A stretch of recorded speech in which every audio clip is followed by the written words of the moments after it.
જય હિન્દ, જય ભારત. મિત્રો, આગળના વિડીયોમાં આપણે ટેરિટોરિયલ આર્મી વિશે આપણે સંપૂર્ણ માહિતી, એમાં જે એક નોટિફિકેશન હતું એ પ્રમાણે કેટલી એજ જોઈએ છીએ, કેટલા ડોક્યુમેન્ટ જોઈએ છીએ, કેટલું ક્વોલિફિકેશન રિક્વાયર્ડ છે, એ તમામ ઇન્ફોર્મેશન આપણે આગળના વિડીયોમાં આપી. એમાંથી એક વિદ્યાર્થીનો પ્રશ્ન હતો કે જ્યારે આપણે આ ભરતીમાં જઈએ છીએ ત્યારે કયા કયા ડોક્યુમેન્ટની જરૂર પડે છે. હા, બીજી એક વસ્તુ કે આ એક સીધી ભરતી છે, એટલે તમે બધાને જરૂરથી આ ભરતીમાં જજો. જેને આર્મીમાં જોડાવવું છે, જેનું સપનું આર્મીનો યુનિફોર્મ પહેરવાનું છે, જરૂરથી આ ભરતીમાં જાય. આ સીધી ભરતી છે, ઓપન ભરતી છે, ઓફલાઈન છે, કોઈ ઓનલાઈન અપ્લાય નથી કરવાનું. જે પ્રમાણે એનો શેડ્યુલ છે એ પ્રમાણે તમારે ત્યાં પહોંચી જવાનું છે, અને એ સમયે તમારે જરૂરી દસ્તાવેજો, જે ડોક્યુમેન્ટ છે એ કયા કયા લઈ જવાના છે, તો આપણે એની ચર્ચા કરીએ.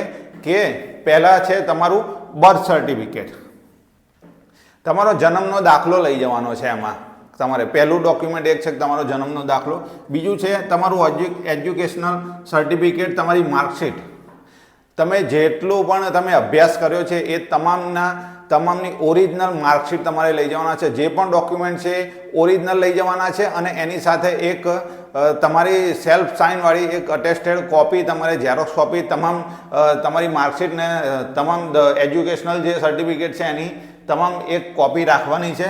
બીજું છે પ્રોવિઝનલ ઓનલાઈન સર્ટિફિકેટ, એટલે કે જો તમે કોઈ ઓનલાઈન અભ્યાસ કર્યો હોય કોઈ પણ જગ્યાએ, તો એનું એક સર્ટિફિકેટ આવશે. એ સર્ટિફિકેટ અને જે ઇન્સ્ટિટ્યૂટમાંથી ગમે ત્યાંથી કર્યો છે એનું સાઇન થયેલું, એના ઇન્સ્ટિટ્યૂટના હેડની સાઇન થયેલું એકાદું ડોક્યુમેન્ટ જોઈશે. જે તમે ઓનલાઈન અભ્યાસ કર્યો છે એનું, જો તમારે ઓફલાઈન કર્યો હોય કોઈ યુનિવર્સિટીમાંથી કે ત્યાંથી, તો તમારે આની કોઈ જરૂર નથી. પણ કોઈ વિદ્યાર્થીએ ઓનલાઈન અભ્યાસ કર્યો હોય તો એ પ્રમાણે એ ઇન્સ્ટિટ્યૂટની સાઇનવાળું સર્ટિફિકેટ જોઈશે.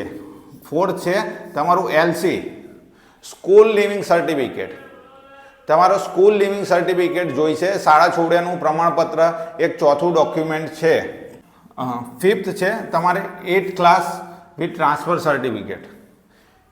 જો તમે 8મું પાસ હોય તો એ 8મા પાસની ઓરિજિનલ માર્કશીટ, ઓરિજિનલ સર્ટિફિકેટ જે તમારે સ્કૂલમાંથી આપવામાં આવે એ ઓરિજિનલ જોઈશે.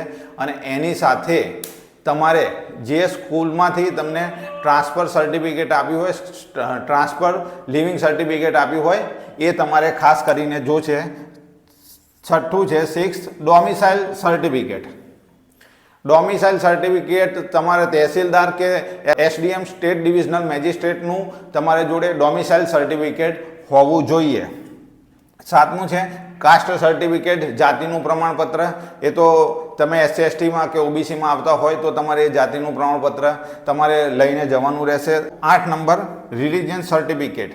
જો તમારા બર્થ સર્ટિફિકેટ કે કાસ્ટ સર્ટિફિકેટમાં ક્યાંય તમારા ધર્મનો ઉલ્લેખ ના કર્યો હોય તો તમારે અલગથી, તમે હિન્દુ, મુસ્લિમ, શીખ, પારસી કે કોઈ પણ ધર્મથી બિલોંગ કરતા હોય તો તમારે એનું એક અલગથી તમારે રિલિજન સર્ટિફિકેટ તમારે બનાવવું પડશે. કેરેક્ટર સર્ટિફિકેટ, તમારે કેરેક્ટર સર્ટિફિકેટ રજૂ કરવાનું છે. કોઈ સરપંચ, SHO એટલે તમારા વિસ્તારના પોલીસ સ્ટેશનના PI કે તમે મ્યુનિસિપલ વિસ્તારમાં આવતા હોય તો ત્યાં મ્યુનિસિપલ કમિશનર કે એમના કેરેક્ટર સર્ટિફિકેટ જોઈશે, એમના દ્વારા આપેલું. અને 10th છે મેરેજ સર્ટિફિકેટ.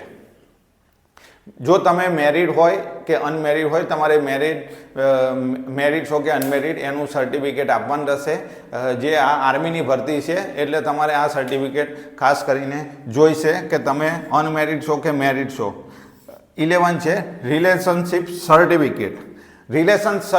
રિલેશનશિપ સર્ટિફિકેટ એટલે કે તમારા ફેમિલીમાંથી કોઈ જો અત્યારે હાલમાં આર્મીમાં ફરજ બજાવતું હોય, કે કોઈ એક્સ આર્મી મેન હોય, કે કોઈને માતા વિધવા હોય, કોઈના ફાધર એક્સપાયર થઈ ગયા હોય, તો એ એક પ્રકાર પ્રમાણેનું રિલેશન સર્ટિફિકેટ આવશે. એ તમારે સાથે લઈ જવાનું રહેશે. જો કોઈ ફેમિલીમાંથી કોઈ આર્મીથી બિલોંગ કરતું હોય અથવા અત્યારે હાલમાં હોય તો તમારે એ સર્ટિફિકેટ, રિલેશનશિપ સર્ટિફિકેટ લઈ જવાનું રહેશે.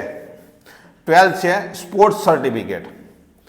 તમે કોઈ સ્પોર્ટ્સમાં ભાગ લીધો હોય, તમારી જોડે કોઈ સ્પોર્ટ્સનું સર્ટિફિકેટ હોય તો એ તમારે સાથે લઈ જવાનું છે. આ દરેકે દરેક ડોક્યુમેન્ટ ઓરિજિનલ લઈ જવાના છે. અને લાસ્ટમાં છે તમારે આધાર કાર્ડ, પાન કાર્ડ, કોઈ પણ એક આઈડી પ્રૂફ લઈ જવાનું છે. આધાર કાર્ડ, પાન કાર્ડ અંદર મેન્શન કરેલું છે, તો તમે આમાં બંનેમાંથી કોઈ એક ડોક્યુમેન્ટ લઈ જઈ શકો છો. તો ટીએ આર્મી જે ડાયરેક્ટ ભરતી છે આર્મીની, એ વખતે તમારે આટલા ડોક્યુમેન્ટ જરૂરથી લઈ જવાના રહેશે. અને દરેકે દરેક ઓરિજિનલ ડોક્યુમેન્ટ રહેશે. અને એક અથવા તો 2 કોપી તમારે સેલ્ફ અટેસ્ટેડ કરીને ઝેરોક્સ કરીને તમે સાથે રાખજો, ગમે ત્યારે જરૂર પડે છે. અને બીજા ફોટોગ્રાફ્સ એ ગમે ત્યારે જરૂર પડી શકે છે. તો ટી આર્મીની જે મિત્રો ભરતીમાં જવાના છે, સીધી ભરતી છે, બેસ્ટ ઓફ લક તમામ વિદ્યાર્થીઓને. જય હિન્દ, જય ભારત.